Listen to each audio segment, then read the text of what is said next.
Jorge Sampaio, mais conhecido como Natan. A gente vai conversar um pouco sobre o curso Peace Leaders. Eu vou falar primeiro um pouco sobre mim. Eu sou ativista e artista da cidade de Fortaleza.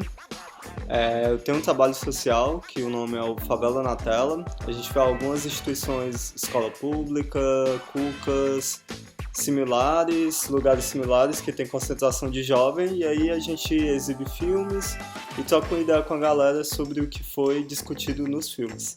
E agora eu vou conversar com vocês um pouco sobre o treinamento Peace Leader.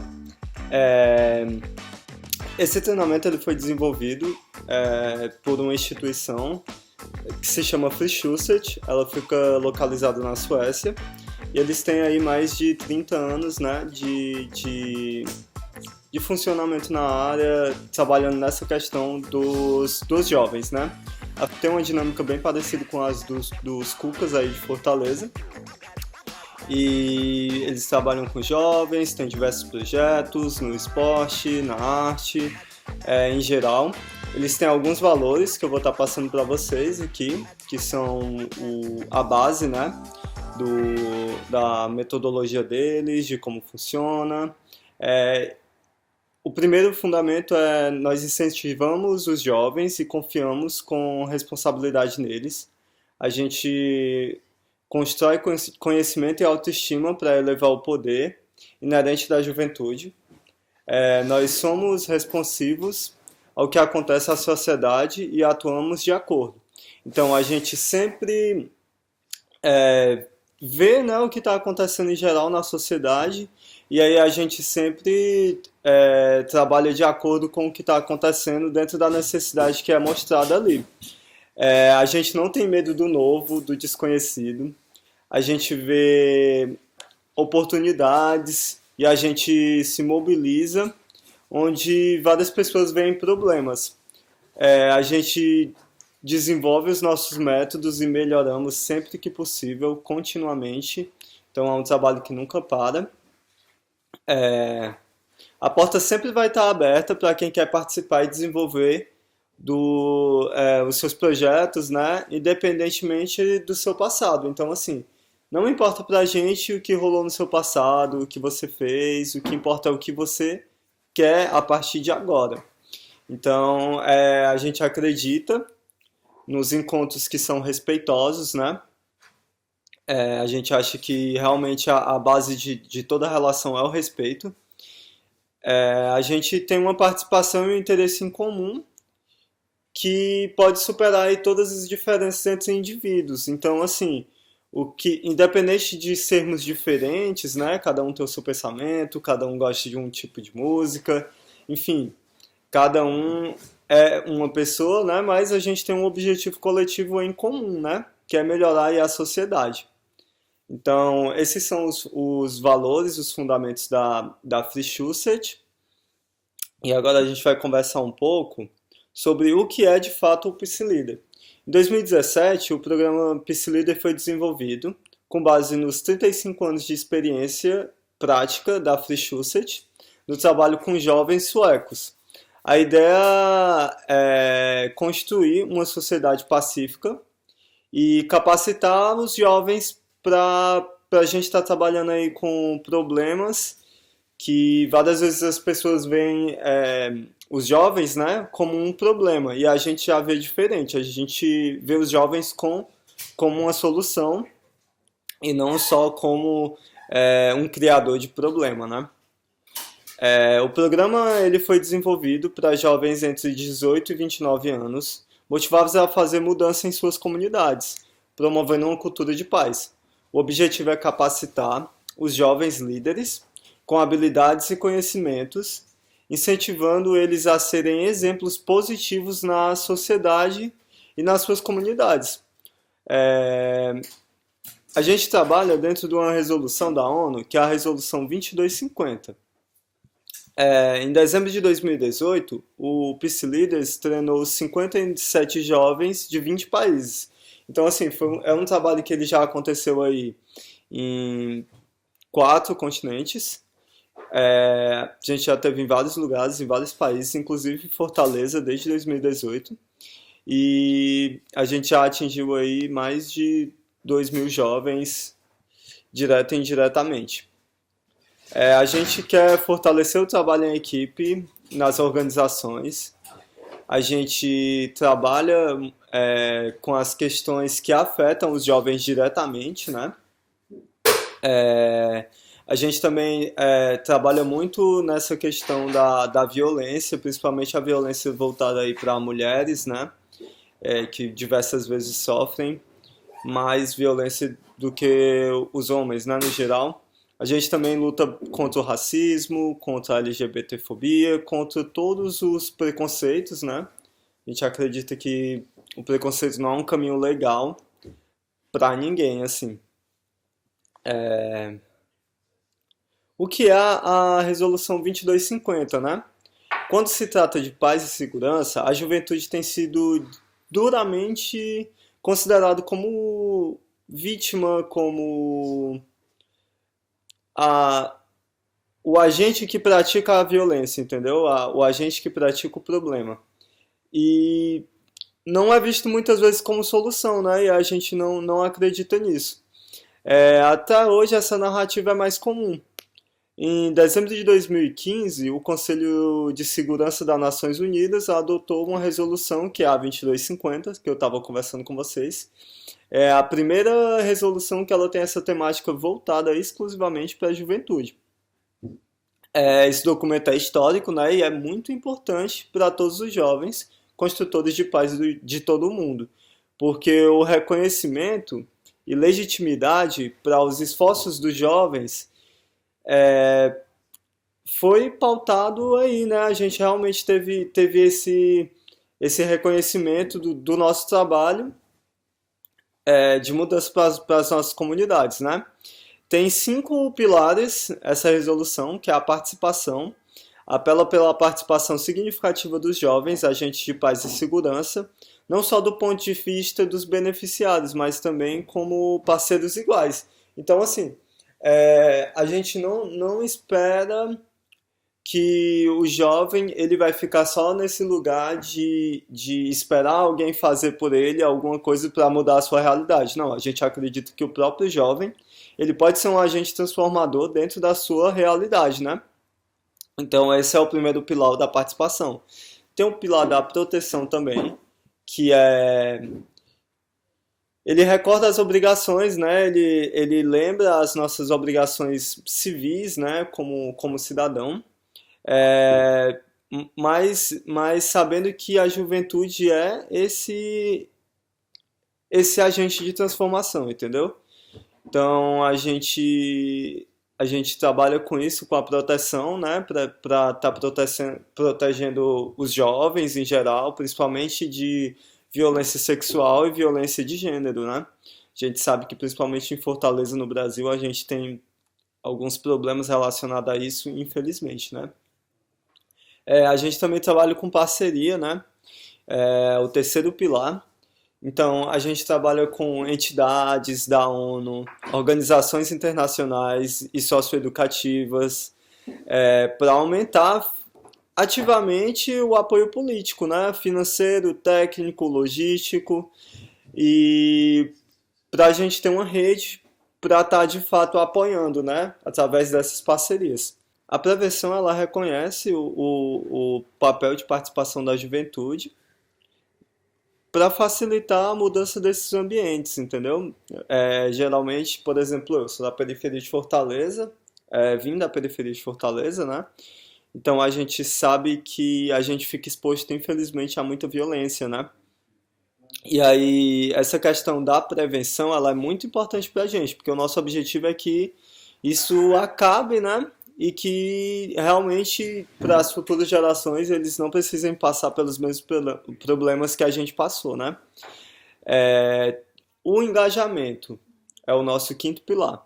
Resumindo, a gente apresenta a vocês algumas ferramentas para que vocês possam aplicar essas ferramentas dentro da realidade de vocês, dentro de um projeto, dentro de um grupo de hip hop, dentro de qualquer coletivo que vocês estejam aí envolvidos direto ou indiretamente. Então, essa é a resolução 2250. A gente trabalha no PsyLeader com a educação não formal. Todo o treinamento do PsyLeader ele é baseado nos princípios da educação não formal, que ocorre fora das configurações estabelecidas pela educação. Então, assim, a gente não trabalha com o tipo de ensino convencional, entendeu? Que vai ter ali um professor e você vai estar anotando, nananã. Não, a gente acredita que as pessoas podem aprender de diversas maneiras, entendeu?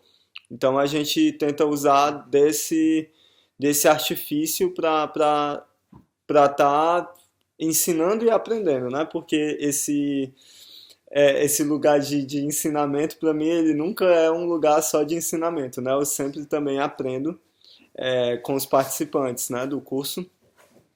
A gente sempre se planeja, né? A gente sempre tem um planejamento ali com foco em vocês que estão participando do curso, né? A gente é bem flexível dentro das necessidades que vêm a aparecer, né? Então, por exemplo, é, esse vídeo já está sendo uma necessidade que apareceu, né? Alguns estudantes aí não conseguiram estar presentes no curso, né?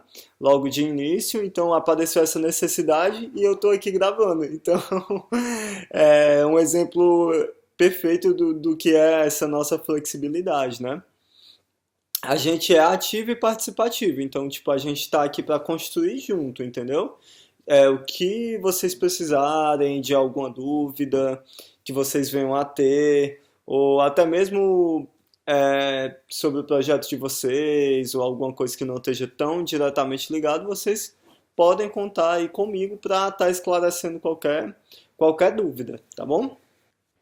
Agora eu vou falar para vocês, aqui a gente vai conversar, né, sobre a nossa primeira ferramenta, que é a teoria do Firo, né? O Firo.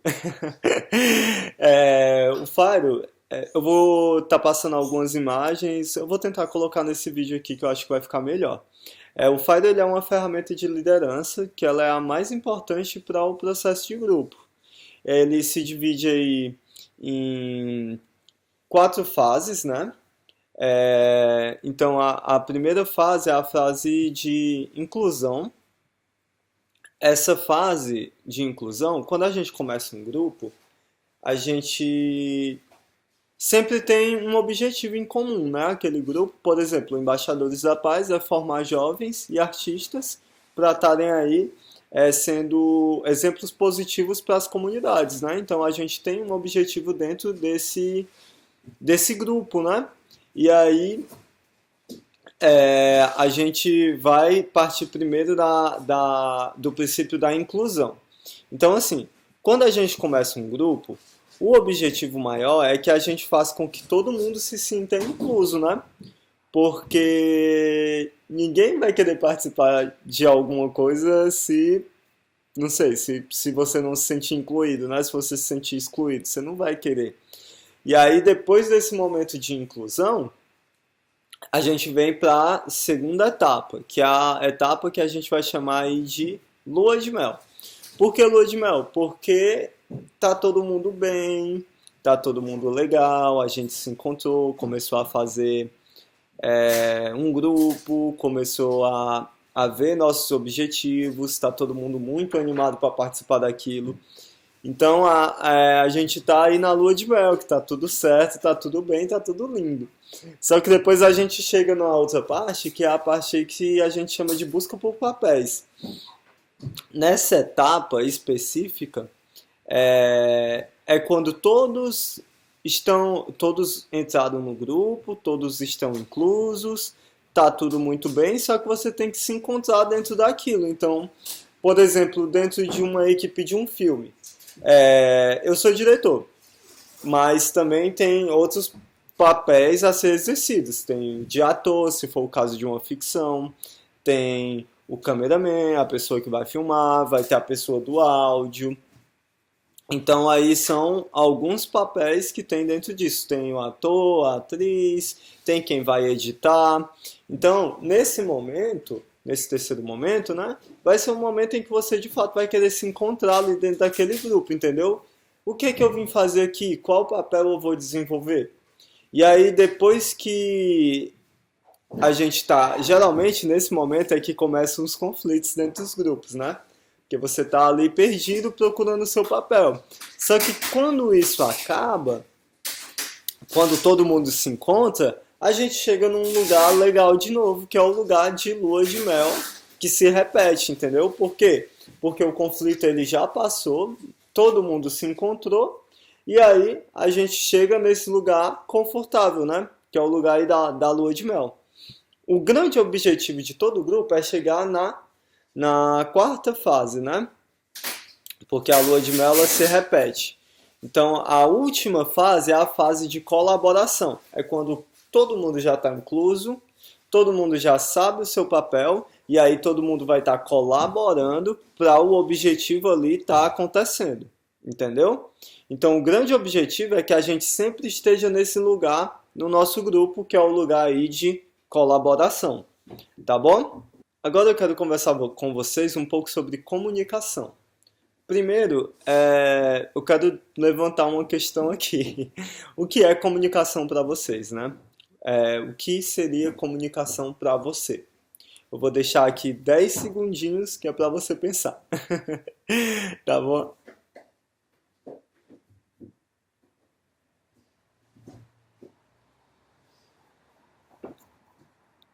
Legal, já deve ter dado tempo aí de dar uma pensada sobre o que é. Agora eu quero conversar com vocês sobre as formas de comunicação. Por exemplo, é, o jeito que eu ando é uma forma de se comunicar, entendeu? Então, porque geralmente a gente prende a comunicação nesse lugar só da fala, né? Mas a nossa expressão é uma forma de se comunicar. A nossa roupa é uma forma de se comunicar. Por exemplo, eu estou aqui com um moletom cinza, né? Uma coisa mais neutra. Não tá ali passando muita informação, entendeu? Por quê? Porque o foco é o conteúdo, que vocês entendam o conteúdo. Então eu já coloquei uma roupa mais neutra, né? Para comunicar melhor de uma maneira, né? Que o visual esteja bem neutro. Então, assim, é um exemplo de uma comunicação através da roupa, né? O nosso corpo, ele comunica, se a gente está aqui estralando os dedos ou qualquer coisa, a gente já sabe que alguma inquietude ali está acontecendo, entendeu? Tudo é comunicação. Inclusive, não falar nada é um tipo de comunicação, porque você está comunicando que você não quer muita conversa, né? Que você não quer ali comunicar. Tá bom? Então, o conceito de comunicação eu quero deixar claro para vocês que assim, tudo é comunicação, no fim das contas. Tudo, tudo, tudo que vocês podem imaginar é comunicação. Agora eu quero conversar com vocês sobre um ponto muito importante para, de fato, a comunicação acontecer, que é a escuta ativa. O que é uma escuta ativa para vocês? Vou deixar sempre aí esses 5 segundinhos aí para vocês darem uma pensada, né? O que é escuta ativa para vocês, né? Já deve ter dado tempo de pensar um pouco. E agora a gente vai conversar sobre isso. Então, quando alguém está conversando com você, você espera que aquela pessoa esteja ali minimamente prestando atenção no que você está falando e que de fato você esteja sendo, o que você está falando esteja sendo valorizado, entendeu? Então, essa valorização, ela pode se caracterizar aí como a escutativa, que é o quê? Você está prestando atenção no que a outra pessoa está falando, você está dando toda a sua atenção para isso e você está entendendo o que a pessoa está falando. Então, a escutativa ela é uma escuta de qualidade, né? É, um exemplo, imagina se você está contando, sei lá, que sua mãe está muito doente no hospital e tudo mais, e aí você está falando isso pra mim. E aí tu tá me falando tudo isso e tipo, eu tô aqui no celular, mexendo no telefone. Aí eu pego e digo, aham, e depois continuo mexendo no celular. Isso está sendo uma escutativa? Eu acredito que não, né? Ninguém se sente bem quando você sente que a sua fala não está sendo valorizada, entendeu? Então, o ideal para a gente sempre estar estabelecendo uma comunicação de qualidade é a gente estar usando dessa ferramenta que é a escutativa. A escutativa a gente usa uma imagem bem caricata para a gente estar tentando visualizar o que seria essa escutativa. A escutativa, ela seria uma pessoa com orelhas bem grandes, poderia ser eu aqui no bem grandes, mas no caso bem maiores que a minha, tipo desse tamanho, olhos muito grandes, porque você está dando muita atenção ali no que está sendo falado, né? Você está visualizando aquilo. E uma boca pequenininha. Por que uma boca pequenininha? Porque a boca você vai usar só para fazer perguntas chave para comunicação continuar. Seguindo a linha do exemplo que eu passei para vocês, né? Digamos que você me fala que sua mãe está muito doente e tal, e que ela está no hospital, e que ela vai fazer uma cirurgia, e aí eu pergunto, ah, ela está doente, mas de quê? É uma pequena pergunta que vai fazer a pessoa falar mais ainda, tipo, passar mais informação do que está acontecendo. Então ela pode, sei lá, ah, minha mãe está muito doente porque ela foi atropelada, entendeu? E aí a pessoa vai falar a situação, poxa, e como foi isso e tal, onde foi? Ela teve socorro, entendeu? Então a gente usa a boca só para fazer pequenas perguntas e aí a pessoa desenvolve a conversa, né? A conversa dela e tudo mais sobre o que está acontecendo. Então a escutativa é isso, é essa pessoa com orelhas muito grandes para escutar, porque você está ali totalmente focado no que está acontecendo, olhos bem grandes e uma boca pequenininha para fazer pequenas perguntas. Então, essa ferramenta, para mim, é uma das mais importantes, porque não existe comunicação de qualidade sem uma escutativa, entendeu? Então, sempre usem a escutativa nas relações de vocês. Vocês vão ver o quão isso deixa tudo melhor, assim, para ser honesto. Agora, continuando essa linha da comunicação, eu quero conversar com vocês sobre uma ferramenta muito importante que se chama o feedback. O feedback, eu vou tentar traduzir para algumas palavras mais usuais, assim, uma coisa que a gente usa mais. Ele seria uma opinião, um exemplo. Digamos que eu vou pegar um exemplo que fica dentro da minha realidade, né? Eu sou diretor de documentários, né? Então eu faço documentários. Imagina que alguém chega e diz assim: pô, Nathan, seu documentário é muito ruim, achei péssimo. Nossa, achei terrível, acho que você tem que parar de fazer filmes. Isso seria um feedback legal? Ou no caso, seria uma opinião legal? Eu acho que não, né? Porque imagina alguém chegar pra você e jogar uma opinião dessa, então é bem complicado. Eu vou falar primeiro com vocês sobre como seria receber esse feedback. A gente tem algumas maneiras de como receber uma opinião. O ideal é que a gente chegue, né, na área da compreensão. São alguns passos. Tem a negação, tem a defensiva, tem a explicação e tem a compreensão. A negação seria eu falar, meu filme não, meu filme é ótimo, você está doido? Não tem como, é impossível esse filme ser ruim. Não, não, não, não. Tipo, eu tô negando o que está acontecendo. Mesmo que alguém não te entregue um feedback legal, o ideal é que você sempre saiba receber um feedback e sempre saiba dar um feedback. Então, tipo assim, se você tá vendo que você não concorda, você não precisa ficar nessa questão da negação. Você só pega, guarda pra você, depois você, muito obrigado. Você não é obrigado a usar, a pegar pra si o que a pessoa jogou, entendeu? Então, esse seria a negação. Tem a defensiva também, que é coisa que eu falaria não, mas você que não entendeu o filme, porque isso, porque, sabe, não, não, não é legal essa defensiva, né? É, não é bacana de se usar assim. O ideal é você realmente escutar, usar a sua escutativa, né? Também não é legal você explicar. Tipo assim, ó.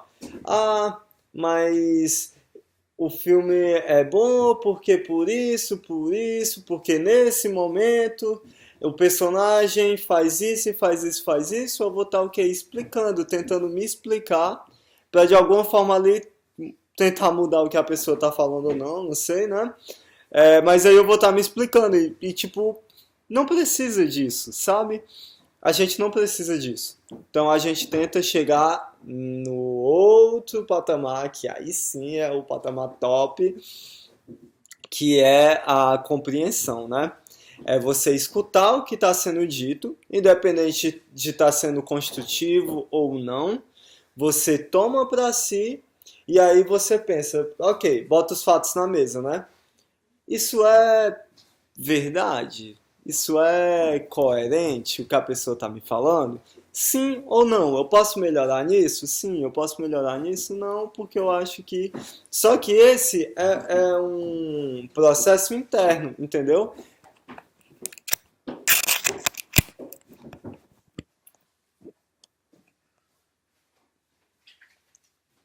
Só que esse processo de compreensão, ele é um processo interno, é você com você. Você não precisa entrar em um debate quando alguém te dá uma opinião, um feedback, principalmente quando não é tão construtivo, entendeu? Porque a gente também não só recebe opiniões ruins, né?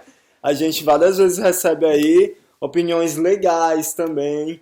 E isso é muito bacana, assim, da gente sempre ter esse diálogo interno, né? O que é justo, sempre bota isso na cabeça.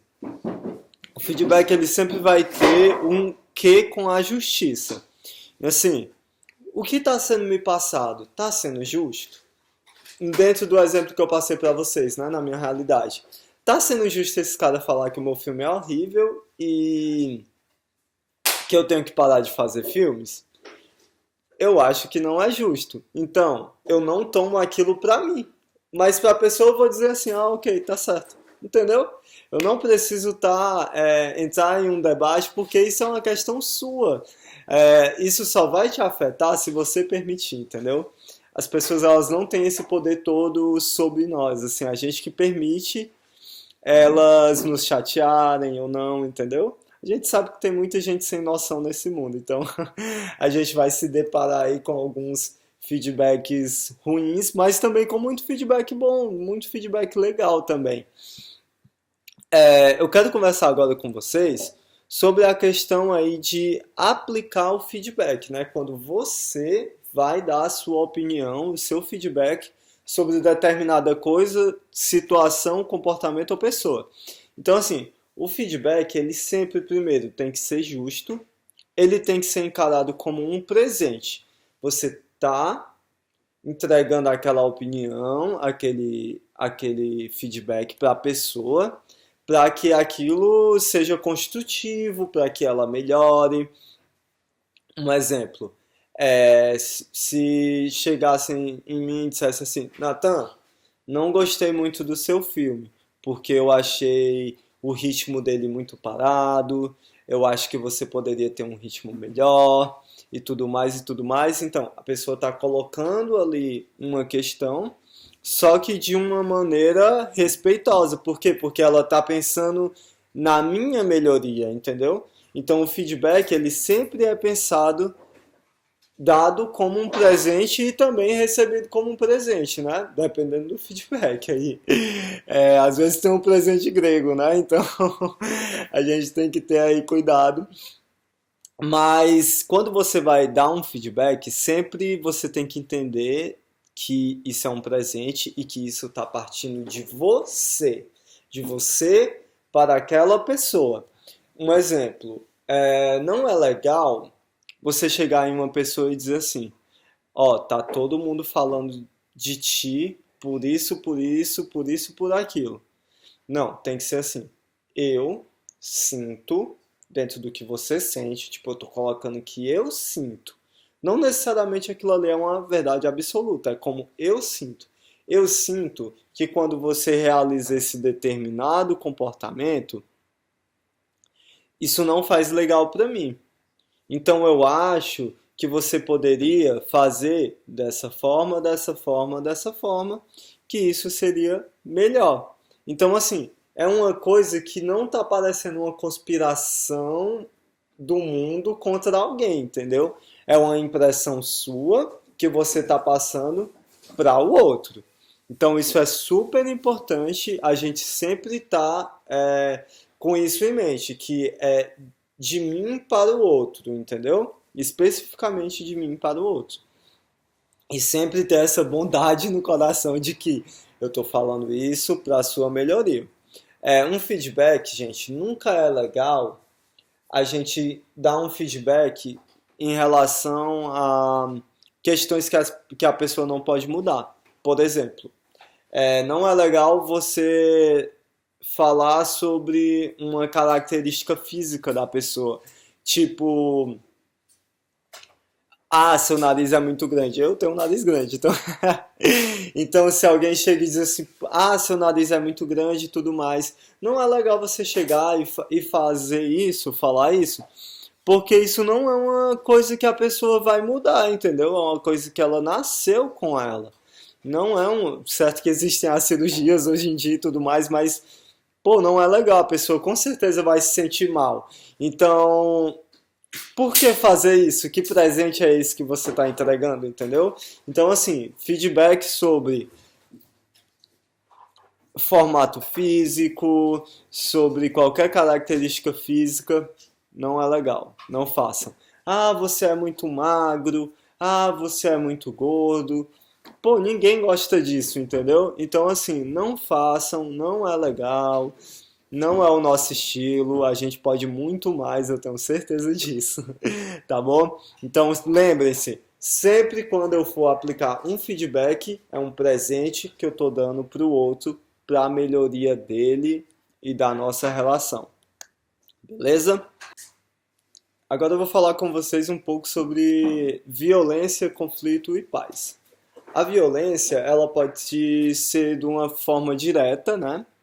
Pode ser um xingamento, pode ser uma agressão física, né? Uma agressão verbal, é, pode ser uma violência sexual, tiros, tortura, facada. Isso é uma violência direta, né? Que a gente consegue ver claramente. Mas não tem só esse tipo de violência que existe, a gente também tem a violência estrutural, né?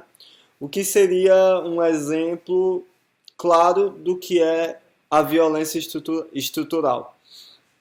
Imagina que você é uma pessoa que está em situação de rua e que você não tem documentos. E você está querendo mudar de vida, você está querendo fazer um curso, você está querendo fazer alguma coisa nesse sentido. E para você fazer a inscrição do curso, você precisa ter uma documentação. Então, isso é uma violência estrutural, entendeu? Porque a pessoa não tem acesso. A pessoa não tem sequer uma casa, entendeu? Então, e aí ela ainda não pode mudar de vida, não pode fazer um curso. É complicado. É um exemplo de violência estrutural, né? Não é legal, assim. É bem complicado mesmo. O conflito, no geral, ele sempre é colocado de maneira negativa. Só que nem sempre o conflito ele vai ser uma coisa negativa, entendeu? Um conflito de ideias, ele surge, é normal. Só que como eu vou me comportar diante daquele conflito, aí é o X da questão, entendeu? Então a gente sempre tem que manter aí a calma, né? A gente sempre tem que estar aí tranquilo, a gente sempre tem que estar vendo aí a situação da maneira mais justa possível, entendeu? E aí a gente absorve aquilo e usa da melhor maneira possível, entendeu? Então, assim, o conflito, ele não vai ser só essa questão negativa, o conflito ele vai surgir. Agora, como eu vou me comportar diante dele é o que vai definir se isso é uma coisa boa ou ruim, entendeu? Então, o conflito, ele é o que move a sociedade, no geral, na verdade, né? Só que como a gente se comporta diante dessas situações é que faz a diferença para a gente pensar assim, isso me fez melhor ou isso me fez pior, entendeu? Então, assim, no mais, sempre calma diante dessa situação e sempre tenta resolver ali da melhor maneira, né? Da maneira mais pacífica possível. Falando em pacífico, agora eu vou falar sobre o conceito de paz, né? A paz, ela sempre é colocado como no geral, né, nem sempre, é colocado como um lugar de quietude, assim, de que você tá quieto, então você não faz nada, tá tudo na paz e tá tudo legal. Só que quando a gente está diante de algumas situações, é, esse não fazer nada, ele não é positivo, entendeu? Isso se torna aí uma paz negativa. Um exemplo disso é o nazismo, né? Ficar em paz no período nazista, ali nesses países que foram afetados, né? Que pessoas aí da comunidade judaica foram assassinadas, ficar em paz era não fazer nada em relação a isso. Era você deixar tudo acontecer porque você queria paz, né? Você tem que ficar quietinho. E isso não é legal, assim, tinham milhares de pessoas morrendo, milhões de pessoas morrendo. E se tudo ficasse na paz, né? Isso ia continuar e ia se estender até os dias de hoje. Então, assim, essa paz, ela não funcionava bem, entendeu? Realmente teve que ter uma reação para, de fato, a gente chegar aí nesse lugar da paz, né? É, para situar vocês, o que foi o nazismo, né?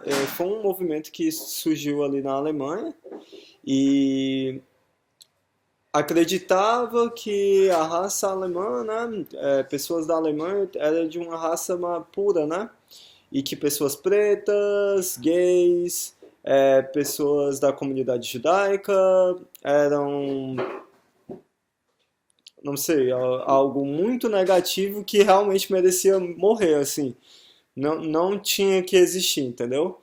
E aí foi um período em que se matou muitas pessoas, como as do exemplo que eu falei. Então, assim, estar em paz nesse período não foi não fazer nada. A gente teria que fazer alguma coisa para que isso acabasse. E aí sim a gente chegasse nesse lugar de fato de paz verdadeira, entendeu?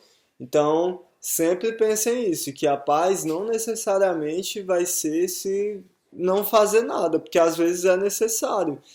Imagina se essa situação de que pessoas pretas, pessoas da comunidade judaica, gays, pessoas LGBT estariam sendo mortas até hoje, assim, a rodo. Muita gente, morreu muita gente, entendeu? E não é legal, né?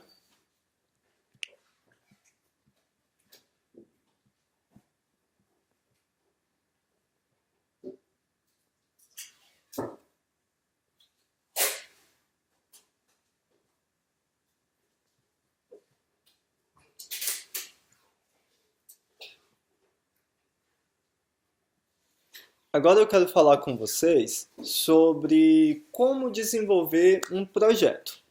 Como desenvolver um projeto, né? Primeiro a gente vai ver ali a realidade, né? Onde a gente está situado e o que a gente quer fazer. Por exemplo, eu tenho um coletivo audiovisual, né? Um projeto social, que o nome é Favela na Tela, como eu falei no começo do nosso vídeo, né? Da nossa conversa. E qual foi a realidade que eu vi? Eu vi que a gente estava ali num contexto de muita violência, que a gente estava exposto ali à violência policial, ao racismo, à violência sexual, e aí isso era uma realidade que eu tinha um objetivo ali de mudar, né? Então eu fui ver as opções que eu teria, né, para fazer essa mudança, né?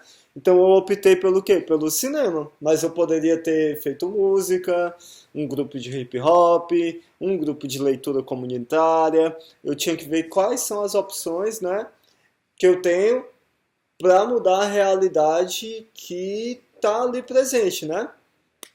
E aí, depois das opções, né, e tudo mais, eu vou ver o meu objetivo.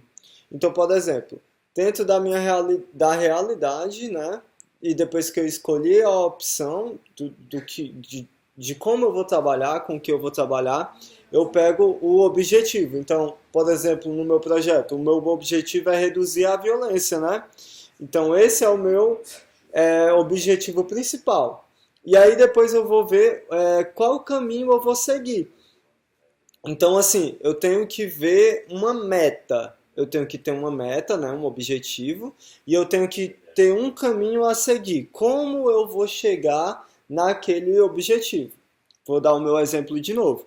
O meu objetivo é reduzir a violência nas comunidades. Então, eu pego a realidade, coloco num filme, né, que foi a opção que eu escolhi. Para esse objetivo, né, de redução de violência, eu tenho que seguir um caminho. Então, que caminho é esse? Eu primeiro produzo o filme, depois eu vou a escolas, pergunto se é possível essa exibição, né, e tudo mais. Apresento o meu objetivo, né? Não, eu queria reduzir a violência, então eu tenho esse filme, eu converso com diretores de escolas, e aí depois disso eu faço o quê? A projeção do filme no espaço, né? Com determinado número de jovens, né? Eu tenho uma meta estabelecida, então tipo assim, eu penso, ó, eu quero impactar 20 pessoas hoje. Então eu já tenho aquela meta estabelecida de que 20 alunos vão assistir o meu filme, entendeu? E aí eu traço esse caminho para chegar nessa exibição e depois fazer um debate e aí sim gerar consciência nos espectadores. Então eu trilho um caminho para me chegar no meu objetivo, para mudar uma realidade dentro da opção que eu escolhi, entendeu? Então, assim, sempre quando vocês forem realizar qualquer projeto, qualquer atividade, tenham em vista isso, que você tem uma realidade, você vai ter que fazer a escolha de uma opção, né? Do que você vai fazer, né? Você tem um objetivo e que você tem que ter um caminho, né? Você tem que traçar um caminho para você alcançar o seu objetivo, beleza? Então, é isso. O conteúdo vai ficar por aqui. Eu estou muito feliz de estar com vocês, galera. Quero deixar aí o meu muito obrigado, tá bom? Eu acredito muito no potencial de vocês. Eu tenho certeza que vocês podem fazer absolutamente o que vocês quiserem. E como eu falei, o que vocês precisarem de alguma dúvida, podem contar comigo, tá bom? E é isso, eu espero que vocês tenham gostado e eu espero ver vocês pessoalmente, né? Vai dar certo. Beijão, tudo de bom e valeu, é nóis, tá, Rocheda?